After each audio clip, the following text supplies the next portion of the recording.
Christians under threat in the Middle East. Can Christianity survive, in the face of persecution and conflict, in the very land of its birth?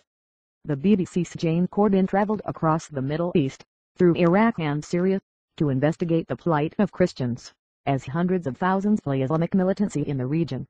As I climbed the steep mountain path above the plain of Nineveh, Iraq, the sound of monks chanting and the smell of incense drifted out of the 4th century monastery of St. Matthew.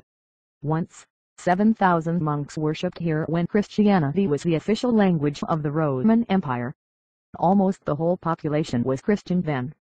Their numbers have dwindled and now there are only 6 monks, and no pilgrims dare to visit. We are on the front line with ISIS and people are afraid to come here, Father Yusuf told me. We are worried about everything, our people, our family, Christianity. Kurdish fighters guard the monastery, and on the plain I heard artillery fire and saw plumes of smoke from Western airstrikes on the positions of the so-called Islamic State. They swept across the plain of Nineveh last year, forcing tens of thousands of Christians to flee from Mosul, Iraq's second city, and surrounding towns and villages.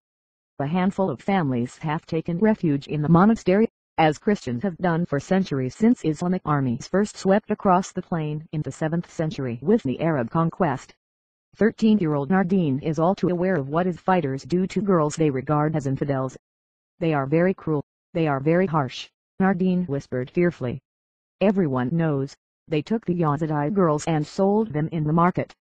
ISIS have no mercy for anyone. They select women to raise them, said Nardine's mother. We were afraid for our daughters, so we ran away. When IS declared their caliphate Islamic State last year with beheadings, even crucifixions, thousands